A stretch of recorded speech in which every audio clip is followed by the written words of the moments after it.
Welcome to Access, thanks to Crypto.com. Matthew Lloyd and Damien Barrett with you to dissect round 15, where the Blues today will be in full focus. Lloydie, and what else have you got for us out of the round of footy? What a statement win it was from the Brisbane Lions in Geelong on Friday night. So I look forward to seeing and looking at where they were at last year compared to this year, because they are now in a wonderful position. We need to start today with the Blues, and we'll go back to the match on the weekend that they played against North Melbourne at the MCG. It was a disaster, Lloydie, particularly the second and third quarters, because it left them at the end of the game with a 6-win, 8-loss scoreline and scrutiny on every single player in the team, and that scrutiny goes off-field as well, to the coaching staff. Yeah, it does. It was the second and third quarters which were obliterated by North Melbourne. We're showing the hunt and the want of the young North Melbourne team who went after Carlton. It was 10 goals to 3 through the second and third quarters, including an 8-goal burst by North Melbourne. So North were outstanding. Even Simpkin here, he just hurts. He just wanted to hurt, and they were in the face of Carlton. And then this was a big blow just on three-quarter time, where after that they went on and kicked a magnificent Colby McKercher goal. So, yeah, they went after them. The Blues showed a little bit in the last quarter, but it was all too late. Bossy went off at three-quarter time at his team. They got a response, but this was where it was lost. They were beaten up, and Michael Voss said bullied, Damo. He used that word, Lordo. It's not a word he uses lightly, and that is why he's using that word, because, Sam Walsh is not part of that graphic there, Lordo. He wasn't part of the game of footy we just saw, but they were breaking down in the midfield. Their back line is a mess, and without Harry Mackay up there in the forward line, Charlie Curnow is not playing well. Let's just take a look, though, as to how dramatic this slump has been from the Carlton Footy Club. At this time last year, after round 15 of the 2024 season, they were sitting second on the ladder. Now, look what's happened since, and there's a lot of numbers and a lot of club names up there, but just if your eyes are drawn to the green wording there, you can just see the lack of quality in opponent they have beaten in the past 12 months. The Geelong win in round 7 this year is the outlier on what they have dished up regularly since that point. So this is where, Lordo, this club now is in a mode that it's been in regularly now for the best part of 30 years, since its last premiership. And we've got an incoming CEO in the name of Graham Wright, who the given that he will now undertake, Lordo, is that he's not going to accept poor performance. And he won't accept poor performance from a playing perspective, and that acceptance or lack of acceptance may extend to the coaching staff as well. Yeah, so in my view, obviously the list needs to be seriously looked at. Lee Matthews, I did the game with him on Saturday, and he sat back, and Tristan Xerri went after Tom De Koning as well and beat him on the day, and he said, does it sit right that this guy's going to be the highest paid player in the competition just about? And we all said, no, it doesn't sit right. So I just wonder whether they say, OK, take your money, you go, and it's a way of trying to reset the list, because it's so top-heavy, and they do lack a lot of depth as well. The big names they've got, Lotto, they're all locked away on big-term contracts. Cal Toomey's been reporting here that Sam Walsh, one of those players, is also the subject of outside interest. I have been arguing for some time now that Harry Mackay and Charlie Curnow are gettable for the club, and I don't say this lightly either, that if a club wants to come to Graham Wright and say, this is the deal, and it's attractive at the outset of the conversation, those conversations, I believe strongly, will also be had. And can we just focus on Charlie Curnow? He's kicked only the 27 goals this year, a two-time Coleman medalist. Just to give you the clarity, Jeremy Cameron's leading the Coleman medal this year with 48. He gets better delivery of ball into the forward line. I understand that. But what are you seeing with him? Well, I just think the delivery's poor. I thought they moved it backwards and sidewards, and be frustrated for any forward that had to deal with that. But as I said, you just got to fight and scrap for everything sometimes, and it'll be your moment for a period of time. And Toby Pink beat him on the weekend, and I felt that if he didn't mark it, once the ball hit the ground level, you're playing one short with Charlie Curnow, because he does not lay any defensive pressure whatsoever. So he has to lift his game as well, no matter what's going on further afield. And from the Michael Voss, the coach perspective, Lotto, there's 9 games remaining of this season. I feel Graham Wright, who will take keys to this footy club as soon as next month, effectively, will let that play out, and decisions around that will be based upon what he sees in the next 9 weeks as much as anything. Just to remind Carlton people, and even the wider industry, Lotto, they don't have a first-round draft pick. This is what happened in the trade period of last year. They traded out to get up to a draft pick number that got them Jagger Smith into the draft last year. He's obviously injured, out for the year. But as it stands, their first pick is at about number 35. I say about because the academy picks and other associated picks, father-son picks, will possibly push that back. So the doom and gloom is not going to be rectified through a draft pick number this year, which is why the De Koning and other players' conversations come into vogue. Yeah, that's spot on. Yeah, it's not the best position to be in, but Jagger Smith does be a first-year player for them, really, next year when he comes back, and then they should get an early pick for Deconian at least. And you line up the dour or boring football of Carlton Footy Club with what we saw in the last quarter particularly, GWS versus Gold Coast at NG Stadium yesterday. This was a cracking game of footy, made even better by what we saw in the last 30 minutes of it, Lordo, where GWS slammed on 8 goals, and some of them, look at this goal from Tom Green. This is an extraordinary goal in a moment that may well be season-defining. We'll see Jake Stringer, the recruit of the Giants, in a few moments kick crucial goals at crucial stages. And again, Callaghan had a big role in the last quarter as well. Oh, huge 4 points for the Giants. Like, this is one of those games where you're playing against teams. There's not a heap of them to come in the last 9 weeks where you're around each other and it's who makes the 8, and it was huge. Look at this goal by Stringer. This is why you recruit him. Yeah, I'm told Adam Kingsley, Jake felt he was ready 4 weeks ago, and Adam Kingsley said, no, you're going to run and run and run for the next 4 weeks because I need you in the back end of the season. Yep. And obviously there's still a lot of footy to go, but he repaid them. Whitfield went out of the game. He come on as a sub and impacted big time. And that win coming also without Sam Taylor being available for the Giants. Collingwood, Lordo, a good win, I thought, on Saturday night against the St Kilda Footy Club. And it came yet again on what we've seen all year, a spread of goal kickers, a spread of impact by a beautifully skilled array of players in that inside 50 for the Pies. Yeah, Kevin Sheedy always said to us at the Bombers that you need 5 players to kick over 20 goals in a season. That was his theory to win a premiership. You need 1 to kick over 50, and then you need at least 5 to kick 20 or more. And Jamie Elliott is a star as we see him hit up on the lead here. So explosive, such a tough matchup. So he'll kick over 50. Yep. We're going to get the tally of the score, but he's already close to 40 goals. And then you've got Membry, who's been a brilliant acquisition. McStay's only on 12, so you'd think he's going to lift and get better now his body's set. Lipinski, wonderful player as well. So here is that. So that 5 over 20. So Elliott will kick his 50, and then you've got Myercheck, Hill, Membry, McStay, Lipinski not on the board. So they don't rely on anyone. No. And that's what you love about it. That's the key to it. And McStay's numbers there of goals, 12 are coming off the 9 games of footy, and still I suppose he's still easing himself into this elite Collingwood setup. Jordan Ngoe's not a name we're even talking about now, and this is the luxury they've got to give him the mini pre-season now to try and bring him back.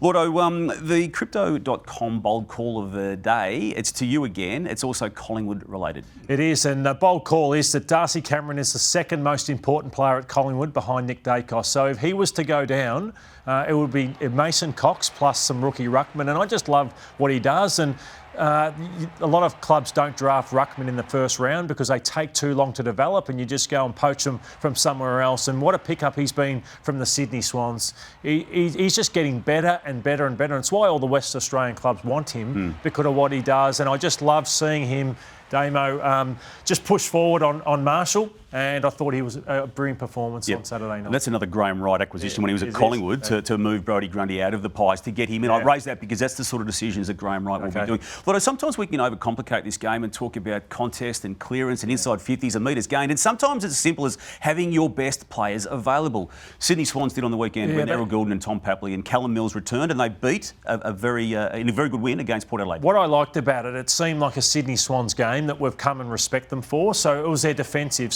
aspects of the game. So we've heard countless Swans people say, we're just not defending well enough. We just can't defend the ground. And they conceded only 35 entries and conceded 52 points. So it's the first time I've seen them look really stable behind the ball, safe.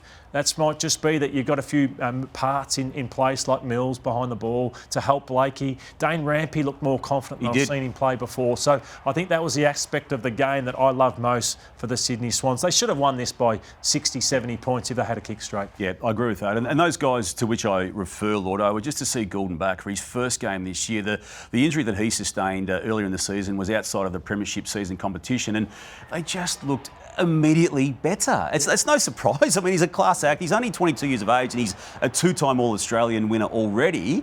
But look at him. And he faded out, understandably, but he set it up. Yeah, you feel better running down the race when you have your best players there. He only had 18 disposals, but he doesn't waste them. Tommy Papley had some brilliant moments back in the team as well. And so good to see Callum Mills get a bit of a change in luck. Because a lot of us are asking, how good is Callum Mills? He was a star when he was younger. It's the reason he was one of the best players in the country. And so now all the parts are there. Here he is, Callum Mills, just when he can run and carry with belief in his body. They should be. It's hard for them. I still don't think they make the final, Snowman, because They're only 2 games out. 2 games out. Yeah. They'd have to nearly win 7 or 8 of their last 9. At least. So they've probably left too much work to do. Yep. I love the Lions' performance, Lordo, on the weekend against the Geelong Footy Club. There's so many layers to this club now. Kadeem Coleman had been identified as the halfback flanker who got votes in a Norm Smith medal in 2023. They've basically had no access to him, but they've found a way. Dane Zorko initially, and now you've identified another halfback flanker that they've got of class. Yeah, I'm big on Jasper Fletcher. So he's part of these clips off halfback. So the move to halfback has made him an elite player, in my opinion. And there was a masterclass. Full credit to Chris Fagan and his coaching group, who went down to Geelong and identified we're going to cut off all the corridor kicks from Geelong, and then on the way back, we're not going to blaze away. So instead of kicking that ball long, we're going to lower our eyes, catch these interceptors out. Look at them. They're all waiting for the intercept behind the ball. They just would not give it to them. So it was a masterclass from Brisbane. They were nasty. They were angry. They got the 4 points they need, and they are in a beautiful spot now. Second on the ladder behind Collingwood. Collingwood will get top. So getting that home final is critical, and Brisbane are in the box seat now, Damon. Yep. And Lordo, without Jack Payne, Harris Andrews' leadership yet again came to the fore. He destroyed Shannon Neal, and that's not. I don't say that derogatorily, Lordo. He just took him out of the game, and not only that, he set up so many movements for the Lions. I remember playing on Brian Lake one day, and he took my confidence away because of his aerial skills, because his marking was so good, and he was one of the rare ones that could do that. He played like a forward, Brian Lake, but that was the game Andrews played on Shannon Neal. He took his confidence away very early.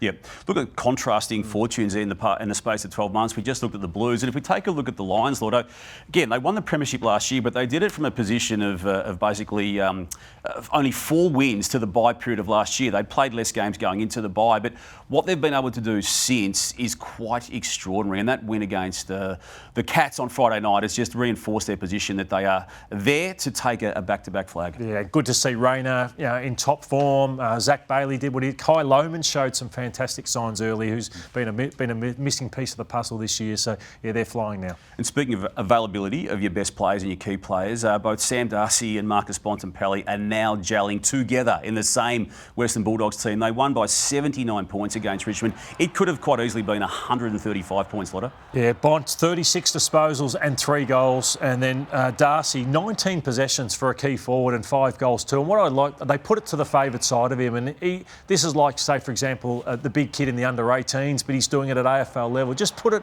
out in front of Darcy. So this is a mix of Bontempelli and Darcy clips, but they did that really, really well to Darcy. Noah Bolter's a big man. This was a beautiful kick. It does not get better out in front of West. I just love this. This is a kick, I think, from Matty Kennedy, where this is a favoured side stuff where he's so big, they're pretty much just nothing they can do, the opposition, to stop Sam Darcy.